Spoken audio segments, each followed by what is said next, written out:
오늘 하나님의 말씀은 요한복음 8장 21절부터 30절까지 말씀입니다. 요한복음 8장 21절부터 30절 말씀 중에 우리 23절, 24절의 말씀만 같이 한번 읽어보겠습니다. 시작. 예수께서 가라사대 너희는 아래서 났고 나는 위에서 났으며 너희는 이 세상에 속하였고 나는 이 세상에 속하지 아니하였느니라. 이러므로 내가 너희에게 말하기를 너희가 너희 죄 가운데서 죽으리라 하였노라. 너희가 만일 내가 그인 줄 믿지 아니하면 너희 죄 가운데서 죽으리라. 아멘. 예수님께서는 나는 세상의 빛이다 라고 말씀하셨습니다. 나는 세상의 빛이니 나를 따르는 자는 어두움에 다니지 아니하고 생명의 빛을 얻으리라. 그러나 그 말씀을 들은 유대 종교 지도자들은 예수님의 그 말씀을 이해하지를 못합니다. 예수님께서는 그들을 상대로 예수님 자신이 하나님께로부터 보내심을 받은 유일하신 구세주이심을 계속해서 증언하셨지만 이 유대인들은 죄로 죽어 있었기 때문에 빛이신 예수님의 말씀을 듣고도 그것을 이해할 영적인 지혜가 없었습니다. 빛을 보고서도 빛으로서 그분을 알아볼 영적인 눈이 없었던 것입니다. 그들의 영적인 눈이 죄로 어두워졌기 때문입니다. 그들은 타락한 인간의 생각으로, 타락한 육신의 관점에서 예수님을 보았기 때문에 그분을 그리스도로서 알아보지를 못합니다. 그래서 예수님께서는 그런 그들을 책망하셨습니다. 너희는 육체를 따라 판단한다. 유대인들은 예수님을 외적인 조건으로만 판단했습니다.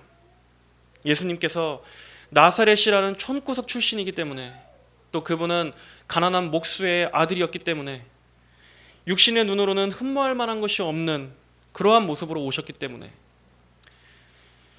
예수님께서는 강한 군대를 이끌고 오시지 않으셨습니다. 그분은 정치적인 세력을 등에 업고 오지도 않으셨습니다. 그분은 혁명을 주장하지도 않으셨습니다. 예수님께서는 이 낮은 땅에 우리의 죄짐을 대신 짊어지시고 십자가에서 죽으시기 위해 오셨습니다.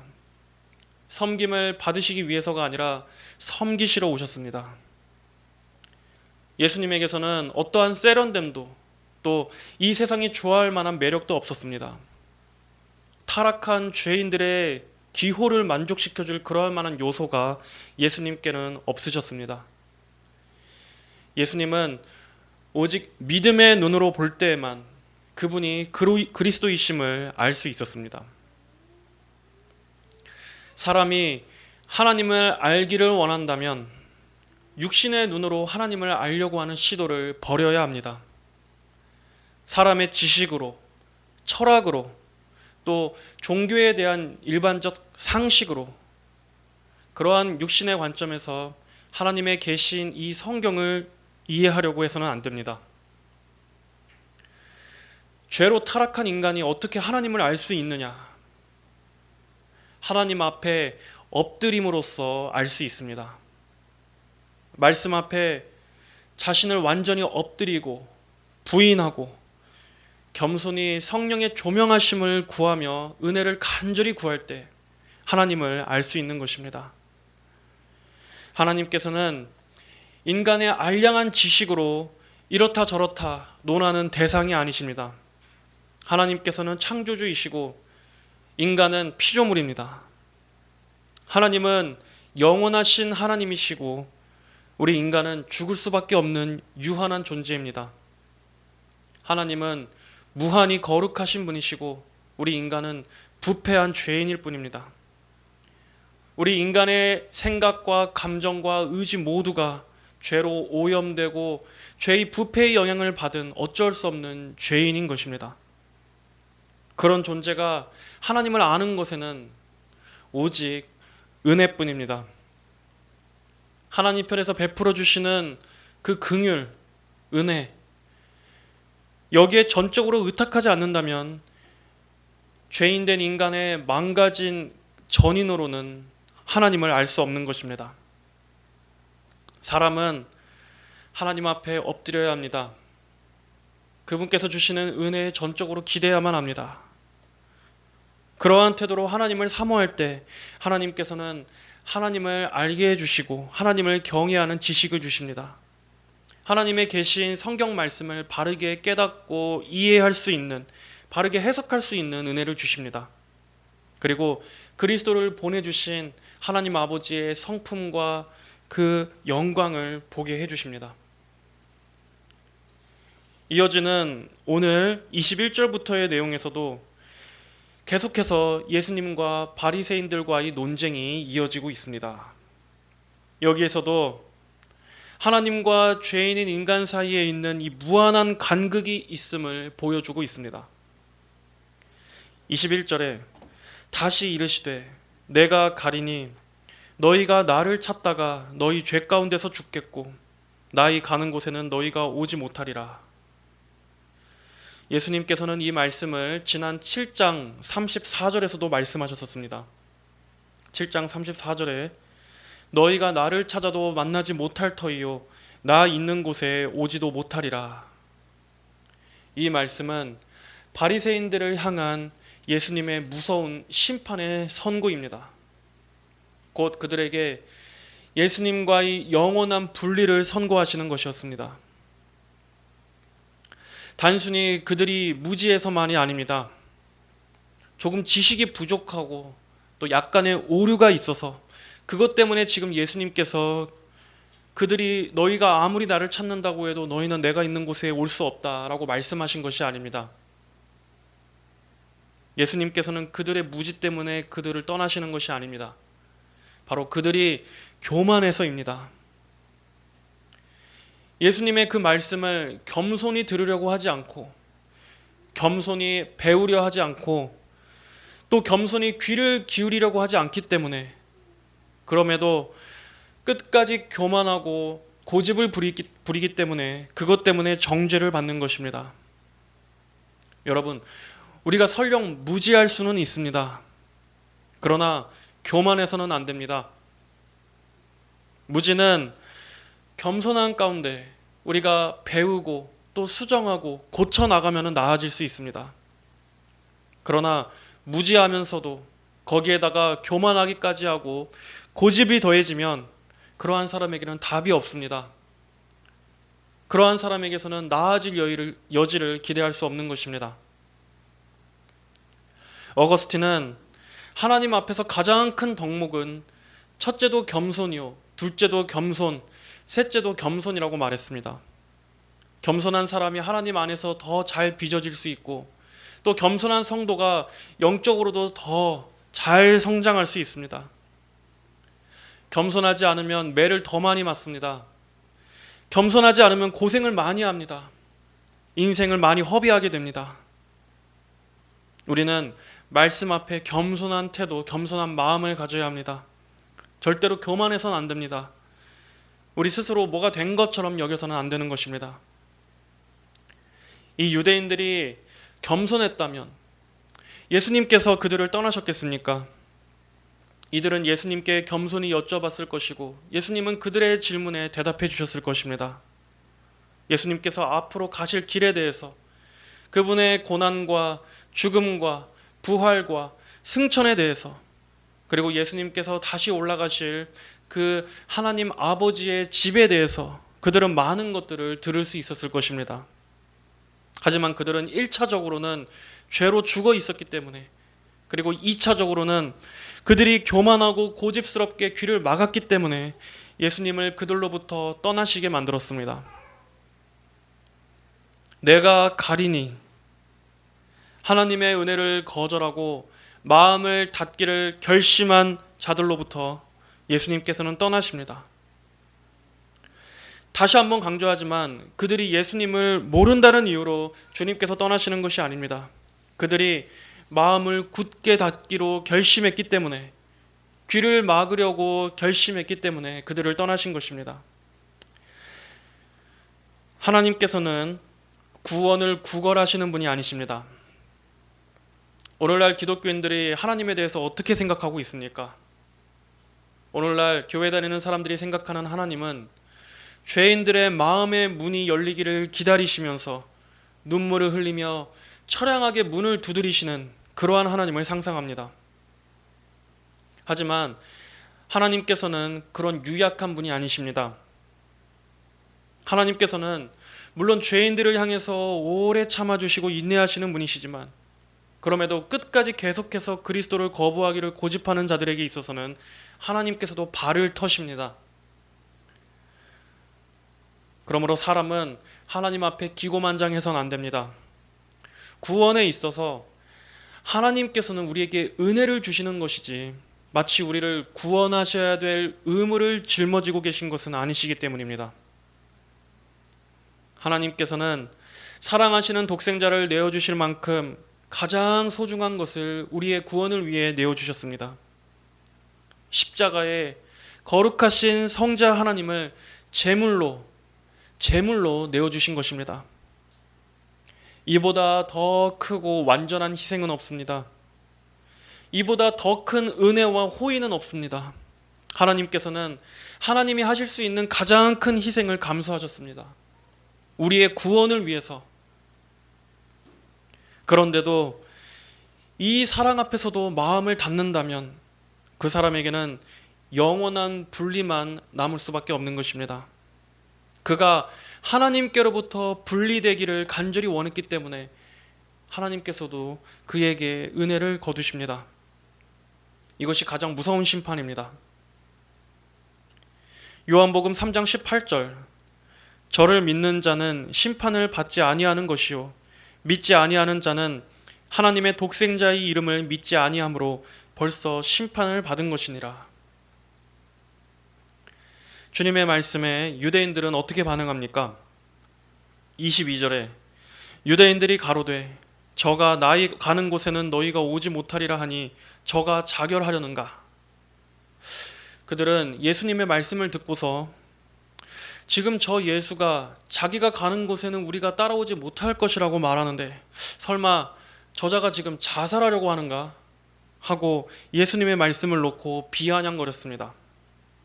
롯의 사위들처럼 주님의 말씀을 놓고 농담처럼 여기고 있는 것입니다. 나중에 예수님께서 십자가에 달리셨을 때도 사람들은 어떻게 반응했습니까? 십자가상에 달리신 벌거벗겨진 예수님을 보고서도 그들은 예수님을 모욕하고 조롱했습니다. 지금 그들의 눈앞에서 벌어지는 이것이 어떠한 의미를 가진지 그들은 알아보지 못한 채 그들은 예수님을 향해 조롱하고 손가락질을 했습니다. 그가 다른 이들은 구원하였으되 정작 자기 자신은 구원하지 못하는구나. 그러면서 스스로 이스라엘의 왕이라니 어디 한번 지금 십자가에서 내려와 봐라. 그러면 우리가 믿을 것이다. 이게 구원과는 상관없는 사람들의 반응입니다. 십자가의 도가 이처럼 멸망하는 자들에게는 미련하고 어리석게 보일 뿐입니다. 모든 이가 마찬가지입니다. 우리 역시도 마찬가지로 그랬고 타락한 죄인의 눈에는 하나님의 말씀도 하나님의 구원도 다 우습고 미련하게 보일 뿐입니다. 이 미련하고 어리석게 보인 십자가가 하나님의 능력이요 구원으로 보여지게 되는 것은 오로지 하나님의 전적인 역사 때문입니다.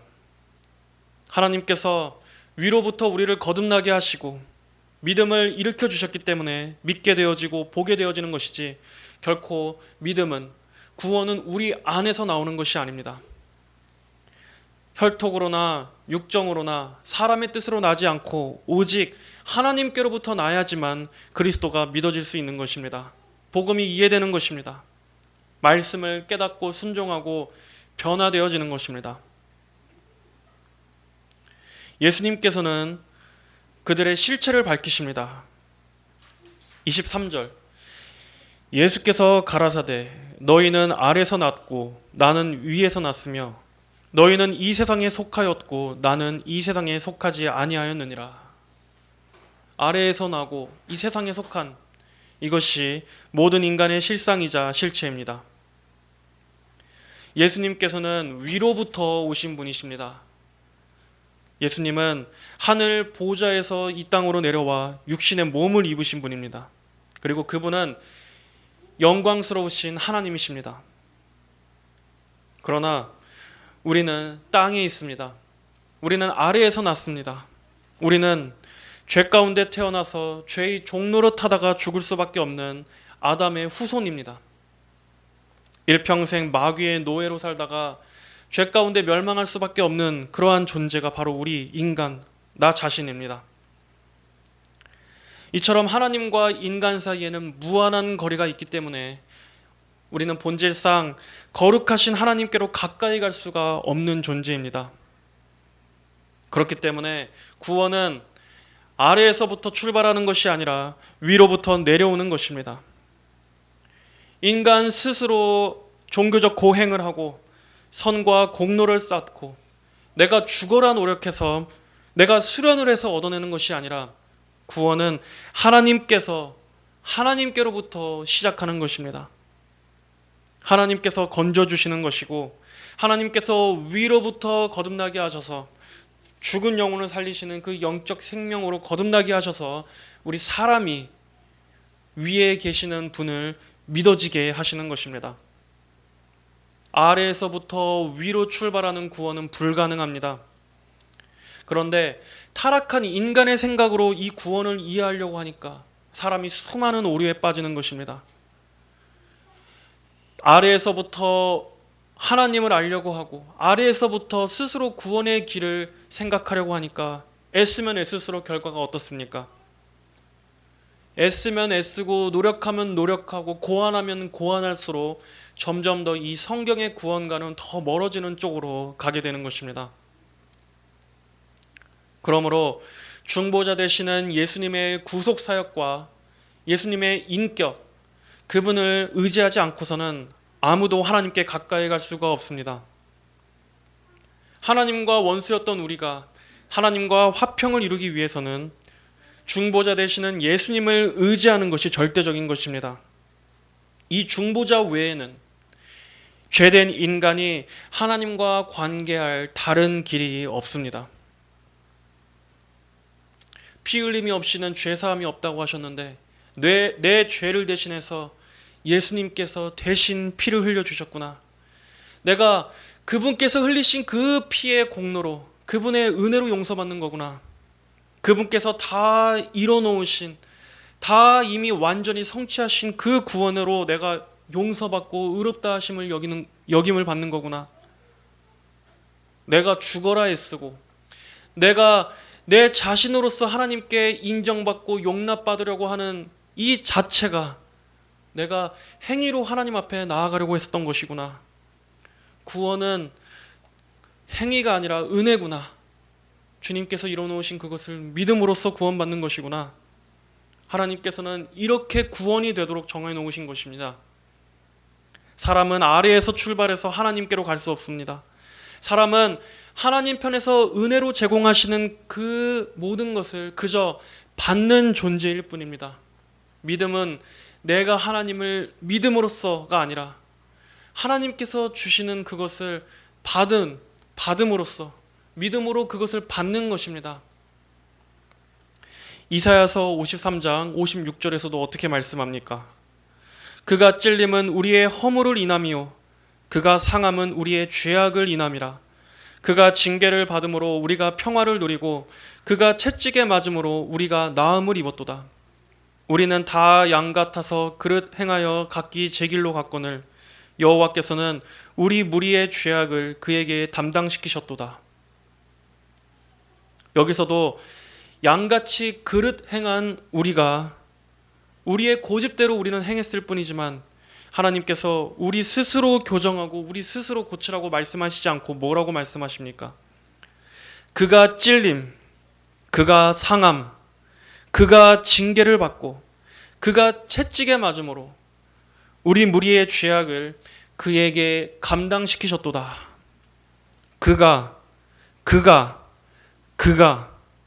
그에게 다 예수님께 넘겨진 것입니다.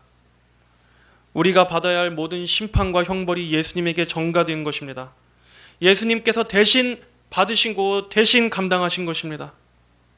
그리고 그분께서 다 이루었다. 하나님께서 요구하시는 그 율법의 모든 요구가 예수님 안에서 다 이루었다. 다 끝난 것입니다.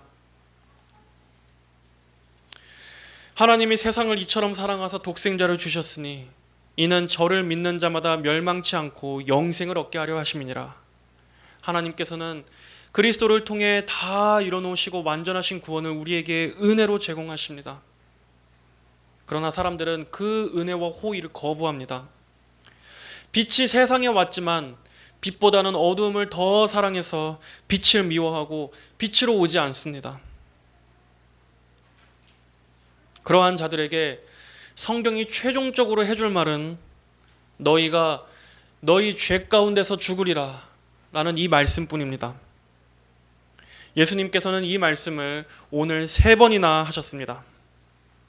21절에 내가 가리니 너희가 나를 찾다가 너희 죄 가운데서 죽겠고, 또 24절에 이러므로 내가 너희에게 말하기를 너희가 너희 죄 가운데서 죽으리라 하였노라.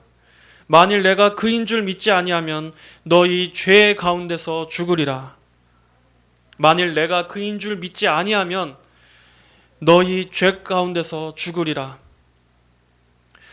여러분, 얼마나 부정적입니까? 이러한 말씀은 오늘날 교회에서마저도 거부당할 말씀입니다.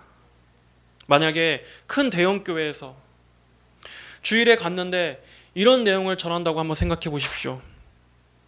주중에 힘들게 일하느라 몸도 피곤하고 마음도 피곤한데 교회에 왔더니 예수님을 안 믿으면 죄 가운데서 죽으리라, 이런 얘기를 들으면 얼마나 듣기 싫고 불쾌하고 피곤하겠습니까? 하지만 이것이 성경이 진단하는 인간의 실체입니다. 교인들에게 분명하게 알려줘야 합니다. 교회에 나와서 그냥 여기 앞에 앉아 있는다고 해서 다 구원받은 걸로 쉽게 간주해서는 안 됩니다. 물론 그러면 듣는 사람도 말하는 사람도 편할지는 모릅니다. 서로 싫은 소리 안 해도 되니까 얼마나 편합니까? 그냥 마냥 즐겁고 주일에 와서 마냥 활기차고 그러면은 서로가 얼마나 편하고 좋습니까? 그러나 오늘 지금 이 말씀은 설교자가 교인들 눈치 보느라고 은근슬쩍 넘어간다고 해서 없는 것이 되는 것이 아니고, 또 묻는다고 해서 묻어지는 것도 아닙니다. 사람들이 듣기 좋아하던 싫어하던 분명하게 전해야 합니다. 정직하게 말해야 합니다. 주님께서 그리스도인지를 믿지 않는다면 그 인생은 죄 가운데 죽을 것이라고 분명하게 정직하게 전해야 합니다.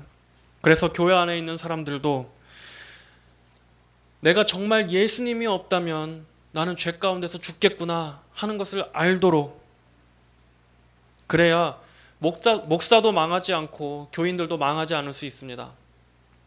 목사가 이것을 안 전하면 하나님께서는 그 영혼들의 핏값을 목사에게 물을 것입니다. 하나님께서는 에스겔 선지자에게 뭐라고 말씀하셨습니까?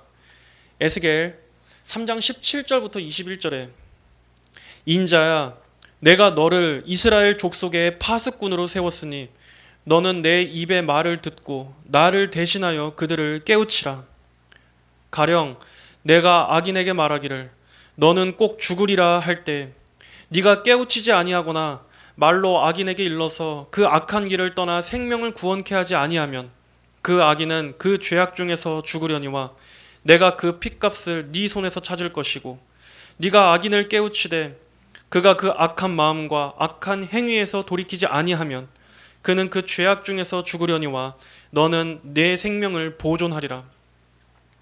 또 의인이 그 의에게 의해서 돌이켜 악을 행할 때에는 이미 행한 그 의는 기억할 바 아니라 내가 그 앞에 거치는 것을 두면 그가 죽을지니 이는 네가 그를 깨우치지 않음이라. 그가 그 죄 중에서 죽으려니와 그 핏값은 내가 네 손에서 찾으리라. 그러나 네가 그 의인을 깨우쳐 범죄치 않게 함으로 그가 범죄치 아니하면 정령 살리니 이는 깨우침을 받음이며 너도 내 영혼을 보존하리라. 예수님께서는 분명히 말씀하십니다. 너희가 만일 내가 그인 줄 믿지 아니하면 너희 죄 가운데서 죽으리라. 모든 사람에게 다 해당됩니다. 예수님께서 유일하신 구세주이심을 믿지 않으면 모두가 다 죄 가운데서 죽을 것입니다. 사람은 원래부터 소망이 없는 존재입니다. 인간 안에서는 빛이 나올 수가 없습니다. 사람 안을 열어봤자 인간 속 안에 있는 것은 어둠이고 죄밖에 없습니다. 절망밖에 없습니다. 그래서 인간은 본질상 절망입니다. 절망이 사전적으로 무슨 뜻입니까? 끊을 절, 바랄 망, 희망이 끊어졌다는 것입니다.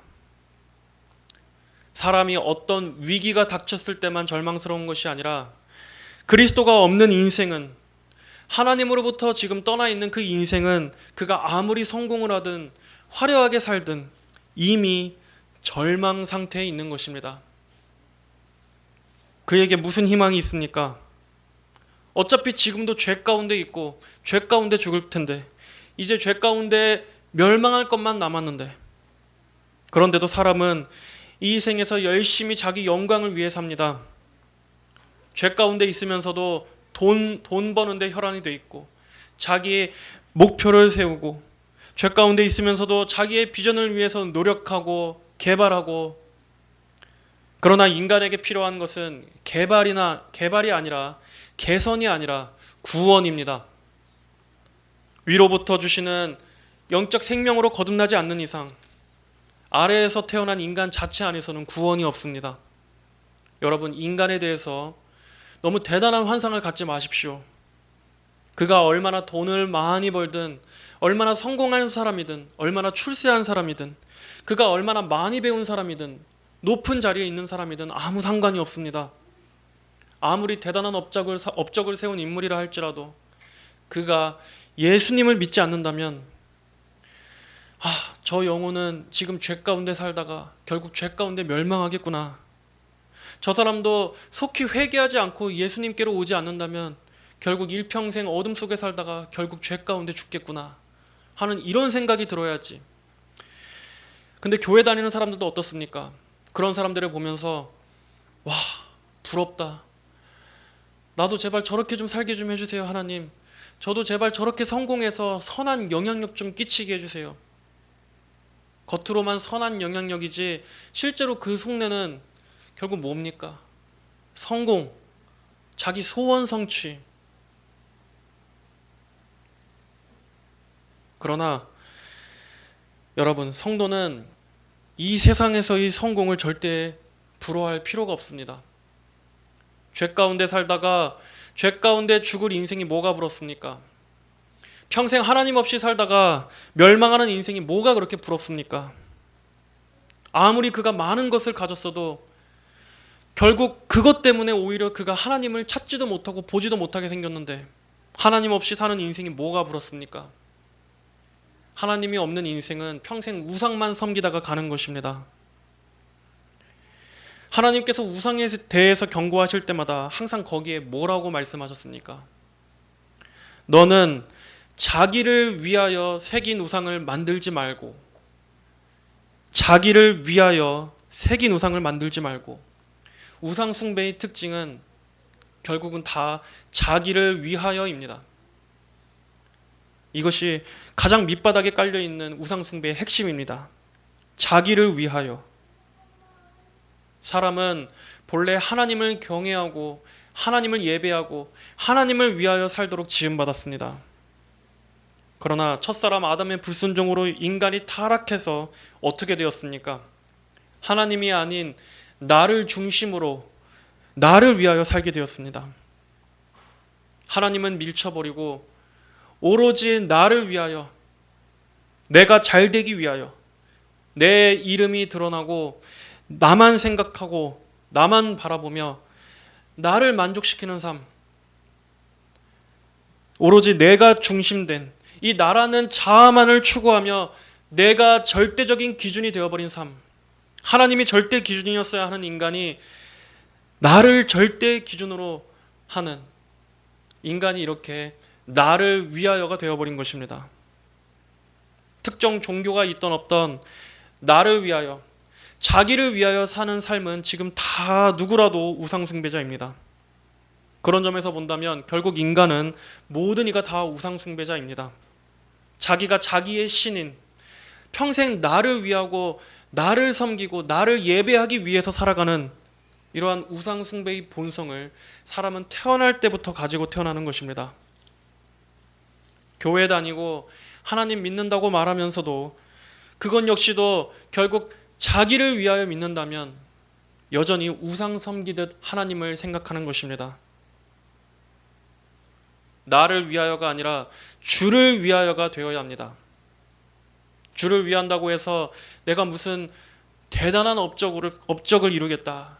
내가 무슨 성공해서 많은 물질로 교회를 섬기겠다. 이런 걸 말하는 것이 아닙니다.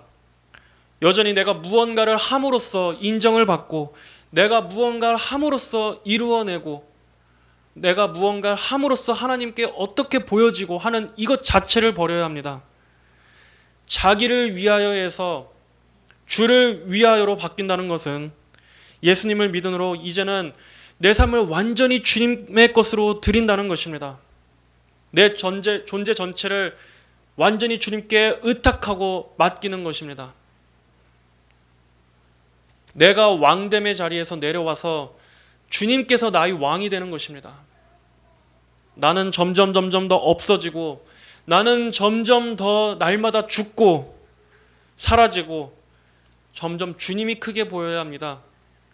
주님이 크게 보여야 하고 주님 중심, 주님의 왕되심으로 살아야 하는 것입니다. 갈라디아서 2장 20절 내가 그리스도와 함께 십자가에 못 박혔나니 그런즉 이제는 내가 사는 것이 아니요 내 안에 그리스도께서 사시는 것이라. 이제 내가 육체 가운데 사는 것은 나를 사랑하사 나를 위하여 자기 몸을 버리신 하나님의 아들을 믿는 믿음 안에서 사는 것이라. 그리스도인은 이제 더 이상 자기가 자기를 위하여 사는 것이 아니라 주님께서 우리를 위하여 주시고 주님께서 우리를 사랑해 주시는 그것으로 사는 존재입니다. 어떻게든 내가 내 인생을 보존하기 위해서 악착같이 이를 악물고 살던 삶에서 이제는 그 애착과 그 도끼와 그 오기를 내려놓고 십자가에 못 박고 주님께서 날 품어주시고 인도해 주시는 그 은혜에 안겨서 사는 것입니다. 이제는 내 뜻이 아닌 주님의 뜻 가운데 나를 온전히 맡기고 주님 안에서 그분의 섭리를 의지하며 그분에게 안겨서 살아가는 것입니다. 바로 이게 복입니다. 이것이 복된 삶입니다. 성도의 평안은 여기에서 나올 수 있는 것입니다. 예수님께서 이렇게 말씀하셨으면 유대인들은 의미심장하게 들었을 법도 한데 여전히 이 유대인들은 깊은 영적 무지 속에 있습니다. 오히려 주님에 대한 반발이 더 심해졌습니다. 25절에 저희가 말하되 네가 누구냐? 여기서 네가 누구냐라는 이 말은 네가 짓게 뭐냐라는 이러한 경멸의 뉘앙스를 담고 있는 말입니다. 예수님께서는 말씀하시기를 나는 처음부터 너희에게 말하여 온 자니라. 나는 처음부터 너희에게 말하여 왔다. 예수님께서는 요한복음 1장 1절에서 말씀하신 바로 그 말씀이신 분이십니다. 태초에 말씀이 계시니라. 이 말씀이 하나님과 함께 계셨으니 이 말씀은 곧 하나님이시라. 그가 태초에 하나님과 함께 계셨고 만물이 그로 말미암아 지은 바 되었으니 지은 것이 하나도 그가 없이는 된 것이 없느니라. 또 예수님께서는 범죄한 아담과 하와에게 약속하신 여자의 후손으로 오셔서 뱀의 머리를 짓밟을 그 메시아셨습니다. 또 예수님은 광야에서 불뱀에 물려 죽게 된 이스라엘 백성들이 그들이 바라보고 살았던 그 장대 위에 달린 놋뱀이셨습니다. 그리고 요한계시록 1장 8절에 말씀하는 대로 예수님께서는 알파와 오메가, 시작과 끝, 처음과 나중이신 분이십니다.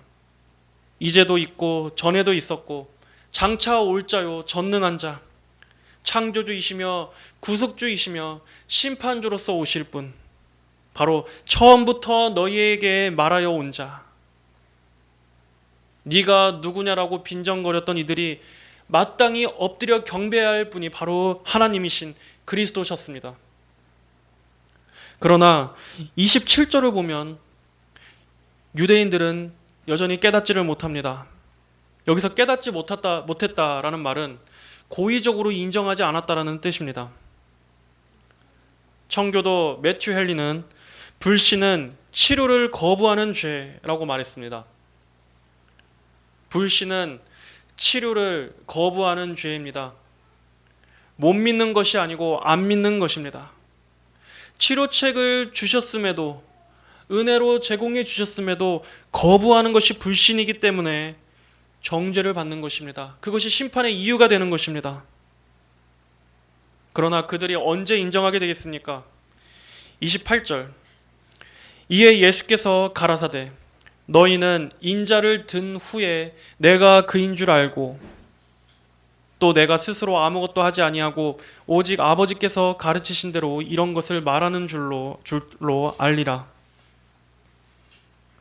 인자를 든 후에, 곧 예수님께서 십자가에 달리신 후에야 비로소 그분의 말씀이 하나님의 말씀이었다는 것을, 그 사실이 명백하게 드러날 것이란 뜻입니다.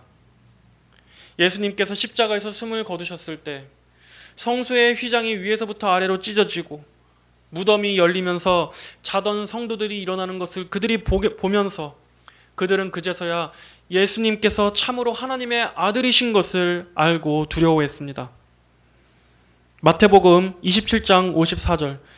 백부장과 및 함께 예수를 지키던 자들이 지진과 그 되는 일들을 보고 심히 두려워하여 가로되 이는 진실로 하나님의 아들이었도다 하더라. 그러므로 이제 십자가 이후에는 변명할 수 없습니다. 또한 우리에게 이 완전한 계시인 성경이 주어진 이상 누구도 핑계댈 수 없습니다. 그리고 이 세상의 마지막 심판의 때에 예수님께서 영광의 심판주로 재림하실 때에는 그때는 그 누구도 예수님의 주 되심을 그 누구도 부인할 수 없을 것입니다. 마지막 30절에 이 말씀을 하심에 많은 사람이 믿더라. 그러나 이렇게 믿었다고 하는 많은 사람들의 대다수들도 예수님께서 십자가에 달리셨을 때는 그들도 다 그분을 떠났습니다. 자, 오늘은 너희가 만일 내가 그인 줄 믿지 아니하면 너희 죄 가운데서 죽으리라 하는 이 예수님의 말씀을 우리가 들었습니다. 내가 그인 줄 믿지 아니하면, 내가 그인 줄 믿지 아니하면이라는 이 말에는 예수님을 하나님께서 약속하신, 하나님께서 증언하신, 하나님께서 계시하신 대로 믿지 아니하면이라는 의미도 포함하고 있는 것입니다. 예수님을 바르게 알지 못하고 제대로 믿지 않는다면, 그럼에도 끝까지 그리스도를 거부한다면 그 사람은 죄 가운데 죽을 것입니다. 이것은 분명한 하나님의 말씀입니다. 죄 가운데 죽는 것이야말로 인간이 겪을 수 있는 모든 경험 중에서 가장 피해야 할 경험입니다. 그러나 그리스도를 믿는다면 죄 가운데서 구원을 받을 것입니다. 은혜로 인해 건짐을 받을 것입니다. 그는 살림을 받을 것입니다. 내 아버지의 뜻은 아들을 보고 믿는 자마다 영생을 얻는 이것이니 마지막 날에 내가 이를 다시 살리리라. 오늘 주님의 이 말씀이 진리임을 믿으신다면 여러분, 먼저 겸손히 나의 무지를 인정하십시오. 하나님께서는 위에 계시고 나는 땅에 있다는 이 사실을 겸손히 인정하시고 하나님을 경외하십시오. 죄인에게 필요한 것은 논쟁이 아니라 은혜입니다. 보잘것없는 타락한 지성으로 하나님과 논쟁하려고 하지 마십시오. 얼마든지 해보십시오. 하지만 지혜로운 사람은 그렇게 인생을 낭비하지 않을 것입니다. 차라리 그럴 시간에 하나님께 믿음을 구하는 것이 훨씬 지혜롭습니다. 하나님께 엎드려서 부디 은혜를 주시기를, 말씀의 본뜻을 바르게 깨닫는 은혜를 주시기를 구하십시오. 성경의 말씀이 믿어지게 해주시고 하나님께서 계시하신 대로 이해할 수 있기를 구하시고 또 그 말씀에 순종할 수 있게 해주시기를 겸손히 구하십시오. 하나님께서는 겸손한 자와 함께 거하시며 겸손한 자의 영을 소성케 하신다고 말씀하셨습니다. 또 상하고 통해하는 마음을 하나님께서는 멸시하지 않는다고 말씀하셨습니다. 하나님 앞에 나아갈 때 상하고 통회하는 마음, 엎드려 겸손히 구하는 이러한 갈급하고 목마른 자의 심령으로 하나님께 나아가 배우십시오. 겸손이 가장 중요한 성도의 덕목입니다. 하나님 앞에서 자신의 죄됨과 무지와 고집을 겸손히 인정하고 나아간다면 하나님께서는 그 영혼에게 은혜를 베푸실 것입니다. 그 영혼에게 말씀의 빛을 비추어 주셔서 깨닫게 해주실 것입니다. 또한 죄 가운데 죽을 것이다 라는 예수님의 이 말씀을 가벼이 여기지 마십시오. 예수님이 없는 인생은 하나님께서 보시기에 무가치한 인생입니다. 하나님께서 그 인생을 최종적으로 평가하실 때 아무 가치가 없는, 하나님 나라를 위해서도 복음을 위해서도 교회를 위해서도 영혼 구원을 위해서도 아무것도 기여한 것이 없는, 그저 자기 몸뚱이 하나만 위해서 살다가 스스로 멸망길에 자기를 던졌구나 라고 보실 분입니다. 우리 자녀들을 위해서도, 다른 그 무엇보다도 자녀들의 영혼의 구원을 위해서 기도하십시오. 그것이 가장 중요한 것입니다.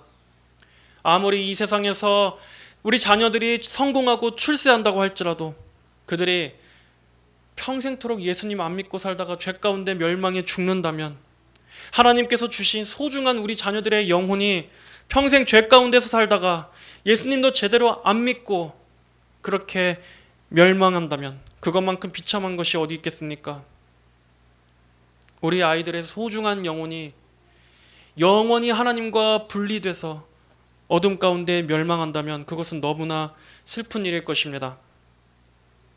우리 자신은 천국에 간다고 할지라도 우리의 사랑하는 아이들이 지옥에 간다면 그러한 일은 없어야 되지 않겠습니까?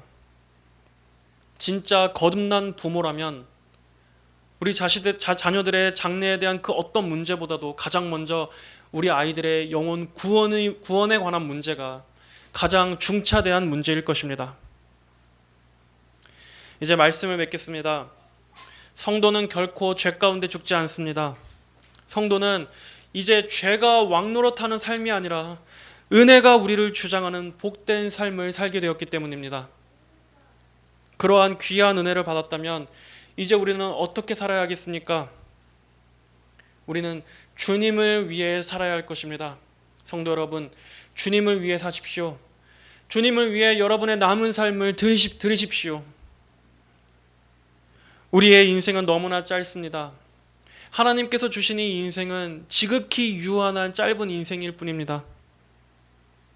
우리 각자가 나중에 하나님 앞에 서게 된다면 우리는 무엇보다도 그것을 가장 아쉽게 여길 것입니다. 왜 내가 살아생전에 주님을 위해서 더 살지 못했을까? 주를 위해서 더 헌신하지 못했을까? 주님께 더 나 자신을 드리지 못했을까? 아마 그것을 가장 아쉬워할 것입니다. 물론 우리가 천국에 갈 때는 어떤 죄된 후회나 죄된 아쉬움은 없을 것입니다. 당연히 없을 것입니다. 이 세상에서 못 누린 것들에 대한 애착이나 후회나 아쉬움은 주님과 우리가 함께 천국에 거하는 그 기쁨 앞에서는 전혀 더 이상 중요하게 여겨지지 않을 것입니다. 그러나 주님을 더 사랑해야 할 만큼 충분히 사랑하지 못한 것에 대한 아쉬움은 있지 않겠습니까? 왜 하나님을 위해서 더 온전히 헌신하지 못하고 주님을 위해서 내 모든 전체를 더 드리지 못했을까? 이 세상의 유한한 것들 때문에 왜 나는 그토록 속상해하고 아파하고 괴로워하고 아쉬워하고 슬퍼했던가? 이 세상의 그 허무한 아주 작은 그 먼지 같은 부스러기 같은 것들 때문에 왜 나는 그토록 목을 맸을까? 차라리 그러한 것들에 인생을 허비했을 그 시간에 차라리 주님을 더 많이 사랑하고 더 많이 기도할 걸, 더 많이 전도할 걸, 더 많이 구원을 위해서, 더 많이 교회를 위해서, 주의 영광을 위해서 내 자신을 드릴 걸 하는 마음이 들지 않겠습니까? 더 늦기 전에 이제부터라도 하나님을 위해 사십시오. 여러분, 지금까지 단 한 번이라도 그렇게 살지 못했다라면 이제부터라도 주님을 위해 살겠습니다. 지금부터라도 정말 내가 만나 뵙게 될 그 하나님을 위해서 제가 주님께 제 남은 인생을 드리겠습니다 하는 이러한 열망을 좀 가져보시길 바랍니다. 하나님을 알지 못하는 어두운 인생은 죄 가운데 살다가 죄 가운데 멸망할 것입니다. 그러나 하나님의 은혜로 구원받은 우리 성도들은 은혜 가운데 살다가 은혜 안에서 안전하게 주의 그 영광 안으로 입성하게 될 것입니다. 이처럼 귀한 은혜, 가장 큰 복, 가장 큰 복된 장래를 우리가 이미 받았다면 남은 인생은 우리가 우리에게 은혜를 주신 그 주님을 위해서 살아야 하지 않겠습니까? 모든 성도 여러분들이 은혜 가운데 살다가 은혜 가운데 영광스럽게 주님을 맞이하게 되시는 그러한 지혜롭고 복된 삶을 사시기를 주님의 이름으로 축복합니다. 다 함께 기도하시겠습니다. 하나님 아버지 감사합니다. 오늘은 너희가 만일 내가 그인 줄 믿지 아니하면 너희가 너희 죄 가운데서 죽으리라 하신 이 예수님의 말씀을 살펴보았습니다. 아버지, 저희 역시도 이렇게 죄 가운데 죽을 수밖에 없는 죄인이었으나 예수님께서 우리의 구원을 위해서 모든 하나님의 요구를 다 대신 이루어 주시고 완성하시고 성취하심으로 우리가 그 예수님의 대속의 은혜에 힘입어서 이렇게 우리에게 과분한 구원을 허락받았습니다. 우리가 그리스도로 인해서 우리가 하나님께 용납받게 된 이 귀한 은혜를 너무나 감사하며 이러한 크신 은혜를 베풀어 주신 하나님의 그 구원의 은혜와 사랑을 찬양합니다. 아버지 하나님, 우리는 이제 더 이상 죄 가운데 살다가 죄 가운데 죽지 않게 됐사오니 하나님, 남은 일생을 우리 자신을 위하여가 아니라 오직 주님의 영광을 위하여, 주님을 위하여 살게 하여 주시옵소서. 아버지, 저희가 주님을 위해 살기를 간절히 원합니다. 지금까지는 그렇게 살지 못했습니다. 지금까지는 우리 자신의 먹고 사는 것만을 위해서 살았다 할지라도 이제 남은 일생만큼은 더 이상 이 세월을 허비하지 아니하고 주님을 위해 살게 하여 주시옵소서. 주님을 더 사랑하게 하여 주시고 더 많이 기도하게 하여 주시고 하나님 나라를 더 많이 생각하며 남은 일생을 살게 하여 주시옵소서. 오늘 들은 이 말씀을 우리의 가슴 깊이 간직하며 한 주간도 이 말씀을 품고 지혜롭게 살아가는 모든 성도들이 되게 하여 주시옵소서. 감사드리며 살아계신 우리 주 예수님의 이름으로 기도하였습니다. 아멘.